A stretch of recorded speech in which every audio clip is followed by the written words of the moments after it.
semuanya, kembali lagi di Dengarkan Curhatku.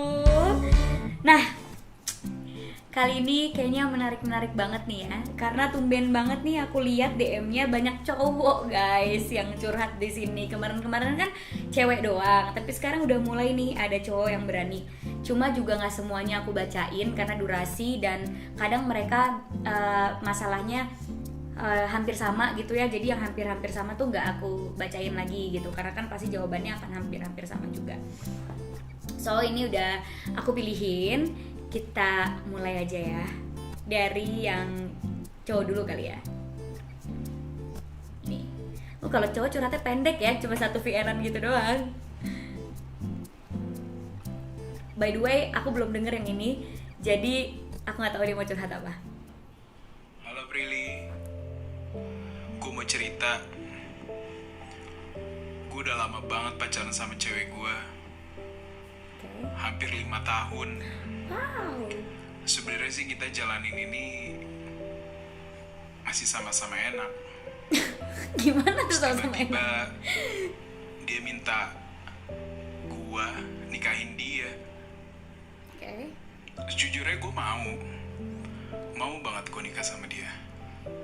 Tapi di satu sisi gue merasa gak pantas buat nikahin dia, karena dia dari keluarga yang mampu, sedangkan gue cuma karyawan yang gajinya UMR.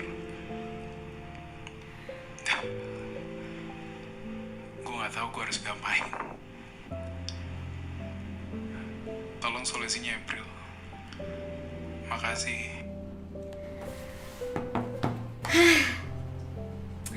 Aku sudah sering mendengar cowok ngomong kayak gitu, and actually I'm so sick of it. Karena nih ya, nikahin orang itu oke, kalau prinsip hidup aku nikah sama orang tuh aku nggak akan ngelihat dia yang sekarang gitu, tapi aku ngelihat apa potensi yang dia punya dan apa yang akan dia lakukan ke depannya sama aku gitu. Karena kalau mau nyari yang udah mapan, yang udah sukses dari sekarang, ya susah lah, karena gimana pun itu kan dimulai dari nol gitu. Dan aku selalu percaya sama membangun rumah tangga itu sama-sama dari nol itu lebih nikmat daripada nikahin cewek di saat kita udah punya semuanya, atau dinikahin sama cowok di saat cowok itu udah punya semuanya gitu. Jadi ngapain sih harus insecure sama gaji kamu atau posisi kamu gitu? Karena menurut aku yang harus kamu tawarkan ke orang tuanya atau ke cewek itu bukannya gaji kamu atau berapa uang yang kamu punya, tapi apa yang kamu akan lakukan untuk dia ke depannya. Potensi apa yang kamu punya yang akan kamu tawarkan untuk dia gitu. Hidup seperti apa yang kamu akan tawarkan ke dia, dan tanggung jawab seperti apa yang akan kamu tawarkan. Bukannya kamu punya uang segini, gaji kamu segini, rumah kamu segede ini. Menurut aku itu faktor kesekian lah. Karena kalau punya uang banyak tapi kamu nggak bertanggung jawab, itu juga bukan hal yang bagus menurut aku gitu. Jadi ngapain harus insecure? Yang penting kamu itu harus make sure kalau kamu akan tanggung jawab, kamu nggak akan bikin dia susah. Kalaupun kamu mau susah, itu susah bareng-bareng gitu, bukan yang kayak kamu ngebut dia susah terus kayak kamu nggak mau bertanggung jawab. Karena gimana pun aku ngerti gitu, posisi orang tua pasti nggak mau anak perempuannya hidup susah atau tidak mendapatkan yang terbaik. Jadi menurut aku kamu gak usah insecure sama gaji kamu, tapi ini adalah waktu kamu untuk menggali diri kamu, untuk tahu gitu ya apa yang bisa kamu tawarkan ke orang tua dia. Karena coba deh bayangin, kamu sebagai cowok, kalau kamu punya anak cewek, pasti kamu juga gak mau kan anak kamu nikah sama orang yang gak bertanggung jawab. Kamu mikir aja gitu, kayak kalau gue punya anak cewek, gue mau suaminya anak gue kayak gini. Nah, gininya itu yang harus kamu capai gitu. Cowok seperti apa yang kira-kira kamu mau jadi mantu kamu gitu. Nah itu juga tuh yang kamu harus lakuin. Karena menurut aku seberapa uang yang kamu punya, kalau kamu gak tanggung jawab, it doesn't mean anything. Itu gak akan pengaruh. Tapi kalau kamu baru punya uang segini, tapi kamu mau bertanggung jawab, kamu mau berusaha, kamu mau menggali kemampuan kamu untuk bisa lebih berkembang lagi ke depannya, kamu mau ajak dia berjuang sama-sama, dan kamu yakinin dia untuk mau berjuang sama kamu sama-sama, menurut aku itu udah menjadi alasan yang cukup untuk kamu datang ke orang tuanya gitu. Karena jujur nih, kalau ada cowok, terserah lah mau gajinya UMR atau apa, cuma dia datang ke orang tua aku dan dia bilang dia akan tanggung jawab, dia akan mengembangkan potensi yang dia punya, dia gak akan ninggalin aku, dia akan setia dan menyayangi aku akan yakinin orang tua aku untuk terima dia. Karena at the end of the day, kebahagiaan itu bukan hanya dari uang kok. Memang uang itu bisa membeli sesuatu yang membuat kita bahagia, tapi kalau nggak ada cinta dan nggak ada perjuangan di dalamnya, uang itu means nothing. Jadi yang paling jadi justru ini harus memotivasi kamu menjadi cowok yang lebih baik lagi. Dan ayo terus gali potensi kamu, jangan terima gitu aja. Oh, gue udah jadi karyawan, gaji gue segini, ya udah terima aja. Enggak, tapi ayo gali terus kemampuan kamu supaya kamu bisa naik terus dan bisa menjadi orang yang lebih sukses ke depannya dan bahagiain cewek yang kamu cinta. Gitu. Ngapain sih insecure sama gaji? Cowok-cowok zaman sekarang tuh nggak boleh insecure sama gaji selagi kamu punya tanggung jawab dan punya kegigihan di dalam diri kamu gitu. Karena aku pun mau nyari cowok yang punya kegigihan gitu, bukannya cuma punya uang doang. Dan aku pengen kok, aku sebagai cewek ya, aku malah pengen mulai dari nol sama calon suami aku nanti, karena itu akan lebih kerasa loh. Rumah tangga yang dimulai dari perjuangan sama-sama itu akan lebih indah daripada yang kita udah terima jadi gitu. Karena kalau berjuang sama-sama kan sukses bareng-bareng tuh, di saat ada godaan tuh pasti nggak akan kegoda, karena gila gue ngapain kegoda, gue berjuang sama-sama dan dari nol sama dia gitu. Jadi pasti kalau berjuang sama-sama itu rasanya beda dan akan terhindar dari godaan-godaan gitu. Jadi justru ini harus memotivasi kamu, nggak boleh insecure. Kalau emang dia pengen dinikahin, ya udah kamu harus tanggung jawab. Kamu udah 5 tahun juga sama dia, daripada nambah-nambahin dosa ya kan, mendingan udah langsung aja dinikahin gitu. Mama papa aku aja memulai rumah tangga nggak langsung wow gitu, langsung yang kayak berada, enggak kok, semua berjuang sama-sama sampai mereka bisa awet kayak sekarang gitu. Go, semangat, nikahin ceweknya, halal, 2020 menuju halal. Hai Kak Prilly, aku mau cerita nih tentang permasalahanku selama menjadi anak yang introvert. Aku dibesarin dari orang tua yang overprotective banget sama anak-anaknya. Dari kecil sampai sekarang, orang tuaku selalu melarang aku buat ngelakuin ini, itu. Bahkan untuk main pun, mereka selalu pikir-pikir. Gak cuman dari kecil, sampai sekarang pun, sampai aku kuliah, mereka masih tetap aja kayak gitu. Mungkin karena ada suatu kesalahan yang dilakuin kakak aku, jadi dia terlalu overprotective. Dari didikan mereka yang seperti itu, aku jadi tumbuh dengan kepribadian yang introvert. Aku gak pernah main sama teman-teman. Di depan umum, aku selalu malu. Tiap diajak main sama teman, aku selalu nolak. Dan itu yang membuat teman-teman aku ngejauhin aku. Mereka bilang aku gak asik, aku gak bisa diajak main-main. Padahal bukan mau aku yang seperti itu. Aku juga pengen kok main kayak orang-orang lain. Aku pengen punya kenangan sama mereka, tapi gak tahu, orang tua aku terlalu khawatir dengan hal-hal yang menurut aku gak perlu buat dikhawatirin. Aku relate sih, karena mama papa aku juga sangat-sangat overprotective. Orang tua aku selalu beliin apapun yang aku mau. Oh my god, ini sama banget kayak aku waktu dulu kecil. Barang-barang apa yang aku pengen selalu mereka beliin. Sama. Dan mereka selalu nurutin apa yang aku mau, kalau itu berhubungan dengan materi. Tapi kalau untuk bersosialisasi, mereka selalu pilih-pilih buat aku. Dan waktu aku SMA, teman-teman aku itu semua deketin aku karena ya tahulah, karena materi. Ngerti Aku banget. bukan orang yang famous di sekolah. Aku bukan anak organisasi, bukan anak yang sangat cerdas. Ya mereka deketin aku cuman karena materi, bukan karena aku cantik, pinter atau apa. Aku gak cantik kok. bahkan jauh dari itu. Oh no, you don't have to say that. Yang aku heran, orang tuaku selalu memperlakukan aku dan kakak-kakakku berbeda. Kakak-kakakku punya fisik yang menurut aku sempurna. Mereka putih, cantik. Mereka famous di sekolah. Mereka, ya bisa dibilang semua cowok mau sama dia. Beda sama aku. Udah hitam, jelek.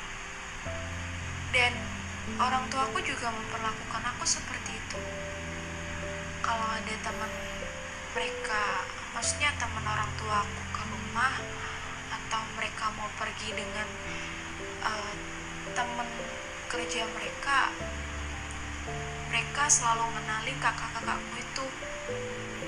Tapi orang tuaku gak pernah ngenalin aku sama mereka. Mereka malah nyuruh aku buat pergi tidur. Oh, rumit juga ya.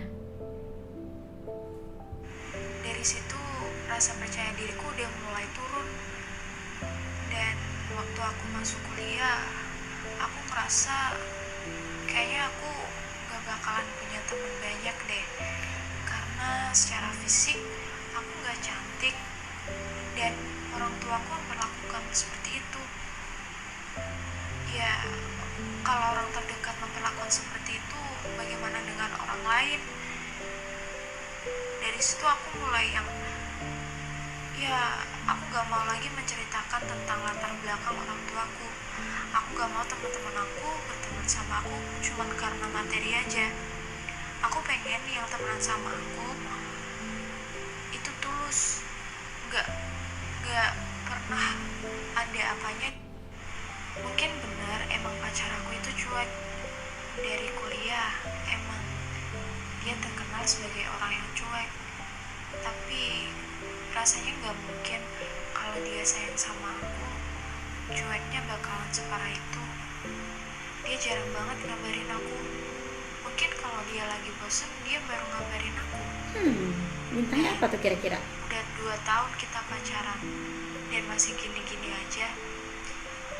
Bahkan akhir-akhir ini dia sering marah dan bilang kalau aku itu childish. Dan akhirnya aku memutuskan buat putus. Aku ngelepasin dia walaupun aku masih sayang. Ada cowok yang kayak gitu Aku emang. putusin dia bukan karena kata-katanya yang bilang aku childish. Mungkin iya aku childish, tapi aku gak pernah nunjukin ke dia. Dan aku putusin dia karena dia gak pernah nganggep aku ada. Waktu ada teman-temannya, dia gak mau ngajak aku keluar ataupun ketemu sama teman-temannya. Tapi cowok emang suka gitu sih kadang. Besok aja ya kalau gak ada teman-temanku. Karena cowok tuh biasanya kalau main gak mau diganggu. Mungkin dia malu karena punya pasangan Belum tentu. yang jelek kayak aku. No, Dan dia deketin aku karena dia tahu latar belakang keluarga aku. no enggak. Sometimes cowok tuh emang kalau sama teman-teman gak mau diganggu kok. Aku juga gitu. Kadang. Aku butuh saran dong kak. Gimana caranya buat numbuhin percaya diri aku setelah apa yang aku dapat selama aku kecil sampai aku sekarang kuliah. Ini ada yang belum keputar lagi. Apa nih? Waktu aku masuk kuliah, temanku emang lumayan banyak sih. Ini sebelumnya ya. Ini Tapi belum semakin keputar kesini aku tadi. semakin sadar kalau mereka itu cuman manfaatin aku buat ngerjain tugas-tugas mereka.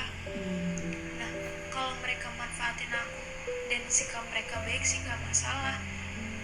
Tapi ini masalahnya udah dimanfaatin, tapi mereka nggak ada feedback baiknya ke aku. Jangankan buat ngobrol, ketemu di luar nyapa aja enggak. Dan dari situ aku mulai menolak, melawan mereka. Tapi yang ada mereka malah memberikan judge buruk tentang aku, yang aku orangnya inilah itu. Dan temen aku mulai sedikit lagi. Waktu kuliah aku juga punya pacar. Oke. Wait, aku mau ngeliat page kamu. aku bisa lihat kamu introvert karena feeds-nya nggak ada muka kamu, by the way.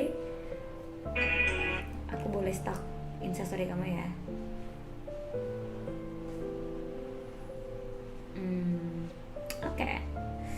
Oke, pertama kita nggak bisa nyalain orang tua kita 100% sih kenapa mereka introvert, karena kita nggak tahu rasanya jadi orang tua, dan kekhawatiran orang tua itu memang berkali-kali lipat. Karena aku juga dulu waktu kecil itu jarang banget boleh keluar sama papa. Di saat teman-teman aku tuh main karet, main taplak, apapun itu di lapangan, aku cuma boleh main Barbie sama main bayi-bayian di rumah gitu. Dan papa aku yang kayak nurutin, aku mau minta Barbie, mau minta rumah-rumahan Barbie, mau minta apa boleh. Dan kalau teman-teman aku main, disuruh teman-teman aku yang ke rumah, nggak boleh aku yang ke rumah mereka gitu. Satu, aku ngerti anak cewek itu pasti dikhawatirin lebih berkali-kali lipat, karena takut kan, aduh takut anak gue belum makan, aduh takut anak gue nanti pergaulannya nggak bener, aduh takut nanti dia ditangisin sama temennya, takut dia nanti ngerasa gimana-gimana. Pasti hal-hal kayak gitu tuh yang ada di orang tua, dan rasa kekhawatiran orang tua itu emang kadang nggak bisa kita bendung gitu. Tapi bukan berarti itu harus kayak membuat kamu berada di ruangan gelap yang membuat kamu nggak percaya diri dan jadinya menutup diri kamu. Karena aku mengalami kayak gitu, tapi aku nggak mau menutup diri aku gitu. Malah keposesifan mereka tuh ngebuat aku kayak harus ngebuktiin ke mereka kalau aku tuh bisa sendiri, aku tuh bisa mandiri dan bisa dipercaya sama mereka. Bukannya malah jadi ngurung diri dan jadi introvert. Karena kalau kamu ngurung diri dan kamu nggak percaya diri, malah itu akan lebih naikin ketidakpercayaan diri mereka untuk ngelepas kamu gitu. Tapi kalau misalnya kamu tunjukin ke mereka kamu bisa bersosialisasi dengan baik, kamu bisa dipercaya, apapun aturan mereka kamu turutin, mereka akan percaya, oh ya anak gue udah gede, oh ternyata bisa tuh anak gue milih-milih temen yang baik untuk dia gitu. Karena itu yang aku buktiin ke papa mama aku. Dulu ya, aku syuting itu dikawal sama mama aku. Bahkan aku kadang kasihan gitu mama aku yang harus ngerasain pulang pagi juga ngikutin aku syuting gitu. Karena mama aku gak percaya banget ngelepas aku sendiri di lokasi syuting, karena takutnya nanti kamu lupa makan, karena aku suka lupa makan.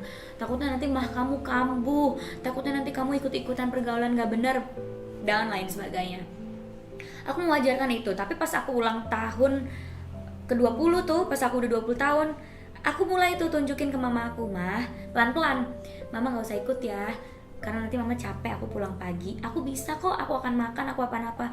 Pertama-tama aku live report ke mama aku, kalau aku makan siang aku fotoin, ma aku udah makan ya, aku kemana aku fotoin, ma aku udah ini, aku ikutin semua aturannya. Kalau aku main cuma boleh dari pulang jam 10 aku udah ada di rumah. Aku kenalin semua teman-teman aku ke mama aku, jadi mama aku tahu kalau teman-teman aku itu teman-teman yang baik dan gak akan menjerumuskan aku. Dan akhirnya sedikit demi sedikit dia mama papa aku tuh percaya, iya ya Prilly pas dilepas ternyata dia bisa jaga diri sendiri, ternyata dia bisa pilih teman yang baik, ternyata dia bisa tahu kapan jam makan dan gak kambuh mahnya, dia bisa take care sama kesehatan dia gitu. Akhirnya aku dilepas sekarang sama papa aku. Aku pulang malam gak ditanyain, aku kemana-mana ditanyain tapi gak yang diteror gitu. Mereka udah percaya aku main sama siapa aja.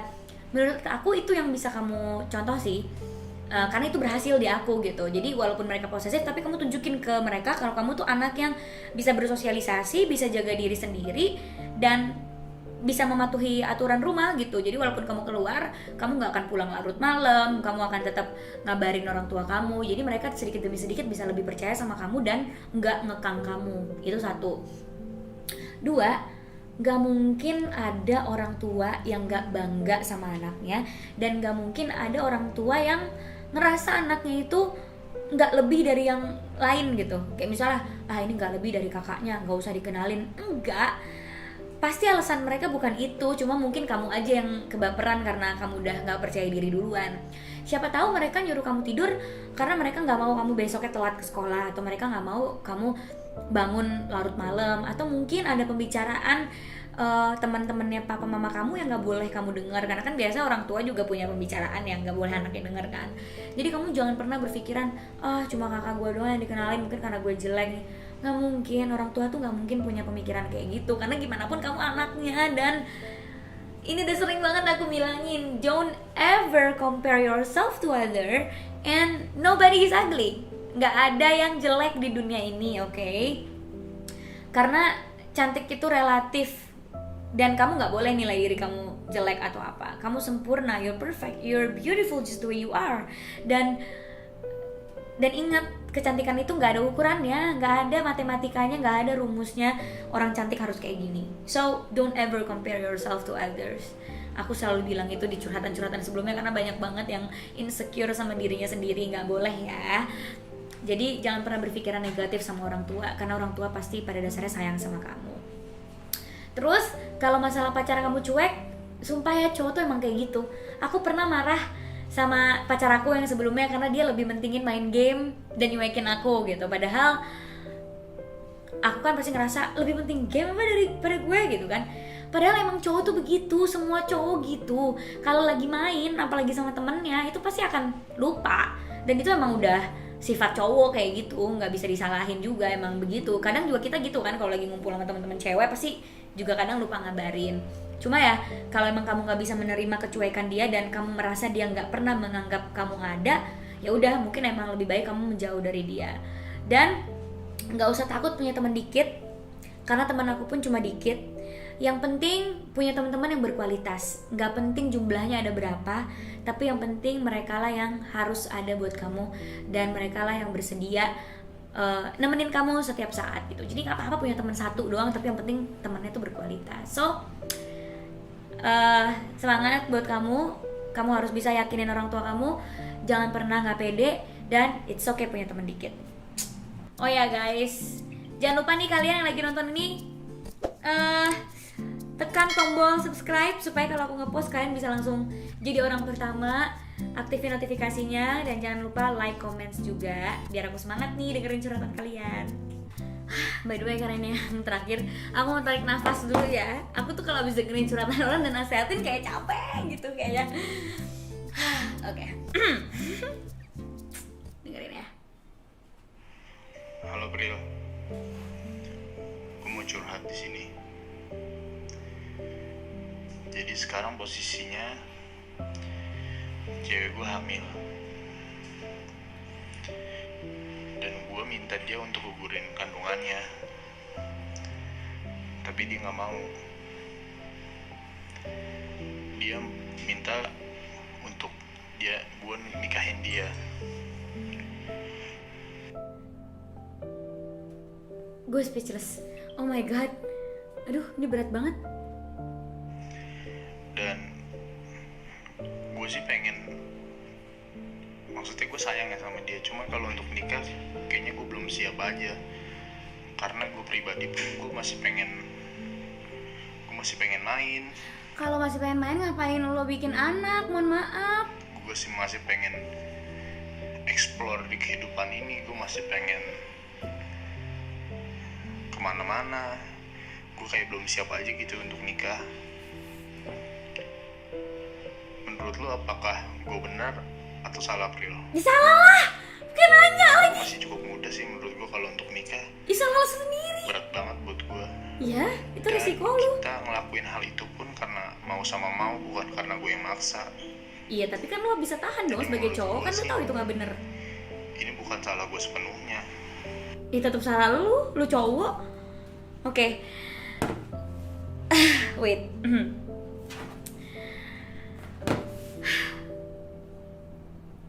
Oh my god. Aku nggak habis pikir sih, sumpah. What? Apa yang barusan aku denger tadi barusan? Nih ya, oke. Sebagai laki-laki yang sudah dewasa, ya walaupun lo masih muda, tapi semuda-mudanya lo pasti lo 17 tahun ke atas. Lo tahu berhubungan intim di luar nikah itu salah. Iya dong, lo tahu itu. Iya. Lo tahu itu salah tapi masih lo lakuin. Dan lo tahu nih, kalau misalnya berhubungan di luar nikah resikonya apa? Ya resikonya ya udah pasti hamil resikonya gitu. Tapi lo nggak mau tanggung jawab gitu. sebagai laki-laki dewasa, kalau emang lo melakukan sesuatu yang salah, lo udah tahu resikonya apa, dan di saat lo harus menghadapi resiko itu, ya lo harus tanggung jawab, nggak ada pilihan lain.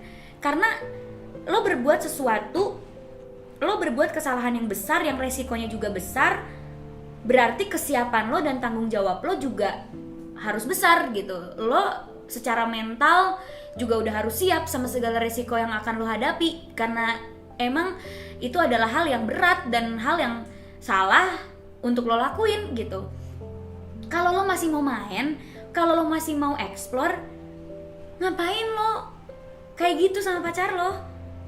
Coba, kalau emang lo masih mau main sama mau explore, ya lo fokus dong sama kerjaan, fokus dong sama apa yang bermanfaat buat lo. Misalnya lo masih kuliah, lo fokus lah sama kuliah lo explore kemampuan lo apa. Bukannya lo explore ngapa-ngapain sama pacar lo, dan di saat lo harus menghadapi masalah itu lo jadi nggak mau tanggung jawab.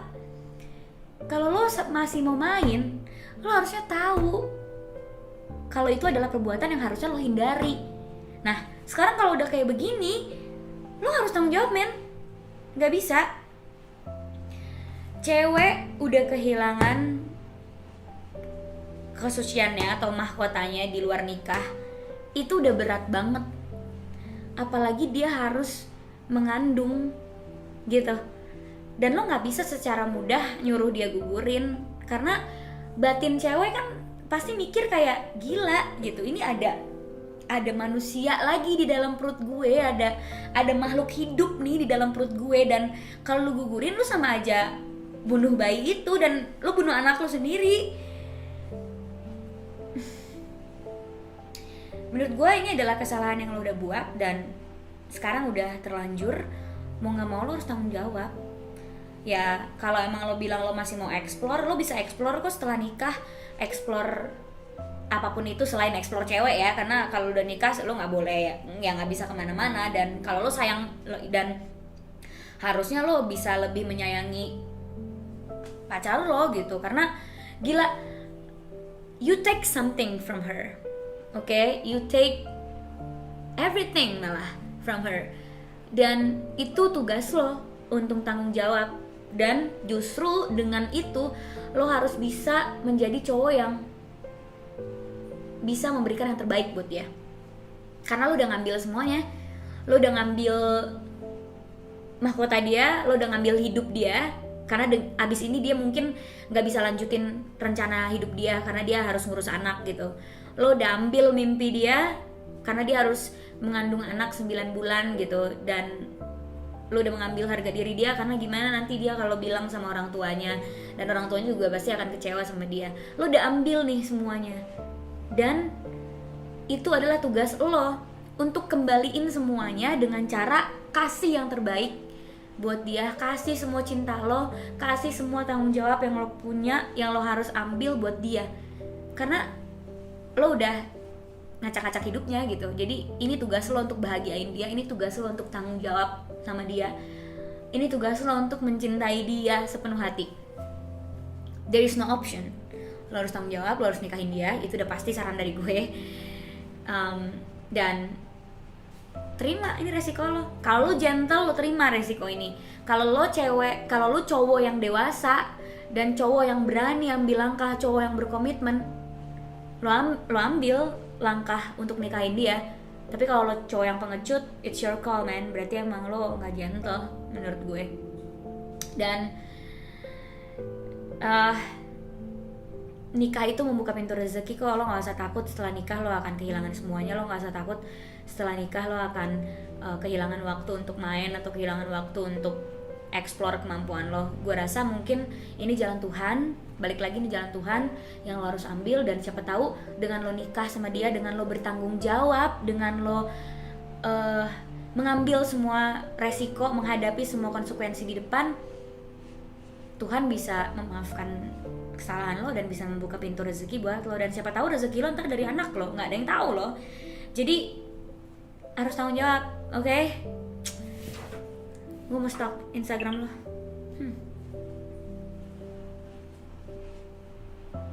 You look fine. Kayaknya lo orang yang gentle juga. Lo udah dewasa, seharusnya lo bisa tanggung jawab. Oke? Semangat, man. Lo harus tanggung jawab ya, gue gak mau tahu. Dan buat kalian di luar sana, khususnya cewek-cewek, it's your decision untuk melakukan itu di saat pacaran. Itu adalah keputusan lo untuk melakukan hubungan sebelum nikah, itu keputusan lo. Gue gak punya, oke, ini karena lagi kesel jadi ngomongin gue lo ya.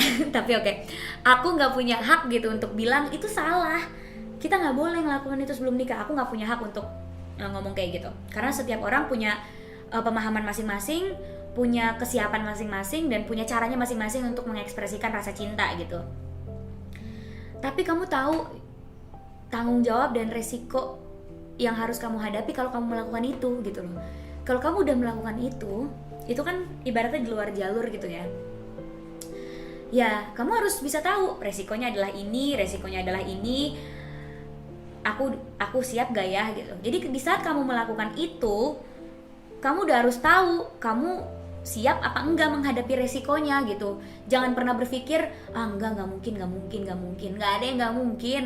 Kalau misalnya Tuhan menghendaki, lo ngelanggar, gue kasih nih resikonya.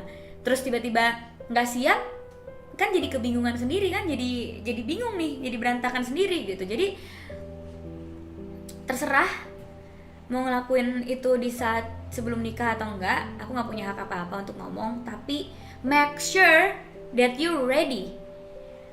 Make sure kalau kamu siap menghadapi segala konsekuensi yang akan dihadapi kalau melakukan itu sebelum nikah, oke? Kalau belum siap, jangan coba-coba deh. Tunggu aja saat nikah, gitu. Dan kalau bisa sih ya, cari cowok yang tidak mengukur serunya hubungan itu dari berbuat hal-hal yang kayak gitu. Karena masih banyak banget hal yang bisa dilakuin selain kayak gitu kok. Kalian masih bisa traveling bareng, bisa kerja bareng, bisa bangun sesuatu bareng, bangun bisnis bareng. Gak harus pacaran itu harus berbuat hal-hal yang kayak gitu, gak harus. Dan kalau prinsip hidup aku ya, atau pemahaman yang aku terapin di hidup aku, cowok yang cinta sama aku itu adalah cowok yang rela nunggu sampai dia ngucapin ijab kabul, baru dia ngelakuin semuanya sama aku gitu.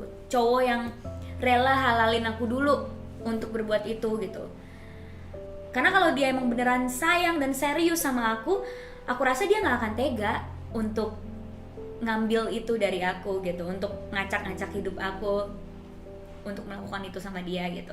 Tapi itu pemahaman hidup aku ya, mungkin cara kalian beda gitu, karena kan gak ada yang bisa aku samain. Cuma kalau rumus hidup aku sih, kalau cowok emang beneran sayang sama aku ya dia harus rela sampai dia ngucapin ijab kabul dan ngehalalin aku gitu, sampai sah gitu. Kalau emang dia gak rela nunggu ya berarti dia bukan buat aku, berarti mungkin dia cocoknya sama cewek yang punya pemahaman yang sama gitu. Jadi aku nggak berani ngomong, atau aku nggak mau ngejudge, oh ini nggak bener, ini salah, karena semua orang punya keputusan masing-masing. Tapi kalau menurut aku lebih baik hindari kalau kalian belum siap menerima segala resikonya. Dan cinta itu nggak harus diekspresikan atau disampaikan lewat hal-hal kayak gitu. Masih banyak cara lain untuk melakukan hal yang seru selain melakukan itu sama pacar, oke?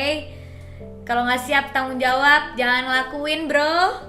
Oke, yang curhat sama gue nih gue udah tahu Instagram lo, ntar gue DM langsung, oke? Tanggung jawab. Kalau lo nggak tanggung jawab, gue error lo, gue DM, gue DM terus. Ya, sampai di sini aja curhatannya. Aku udah capek banget. Aku udah capek mendengarkan curhatan-curhatan yang sebenarnya membuka pemikiran aku lagi sih. Jadi sebenarnya aku mau berterima kasih banget buat kalian yang udah percaya sama aku untuk curhat sama aku, karena kalian secara nggak langsung membuat aku lebih dewasa. Dan balik lagi, aku bukan psikolog, aku bukan ahli, tapi program ini aku ciptain karena aku ingin menjadi teman online kalian gitu. Kita mungkin nggak bisa ketemu, kita nggak mungkin bisa in touch langsung mungkin, tapi dengan ada konten ini aku bisa ada gitu buat kalian-kalian, walaupun identitas kalian nggak diketahui sama publik. Cuma kalau kalian nonton ini kan kalian tahu kalau aku ngedengerin curhatan kalian dan aku peduli sama kalian. dan aku bener-bener nyemangatin kalian semua. Semoga kalian cepet-cepet kelarin masalahnya. So, aku cuma pengen menjadi teman online buat kalian. Jadi kalau misalnya ada salah-salah kata, sorry, karena aku ngasih saran itu subjektif menurut pandangan aku gitu. Kalau misalnya kalian ngira pandangan aku salah atau apa ya, it's okay, kalian bisa curhat sama yang lain. Cuma kalau pandangan aku ya akan kayak gini gitu. So, thank you so much buat kalian. Sampai ketemu di sesi berikutnya di Dengarkan Curhatku. Bye, jangan lupa subscribe, like, comment. Dan kalau kalian mau curhat-curhat, bisa kalian kirimin voice notes kalian di Instagram Prilly Media. See you guys later.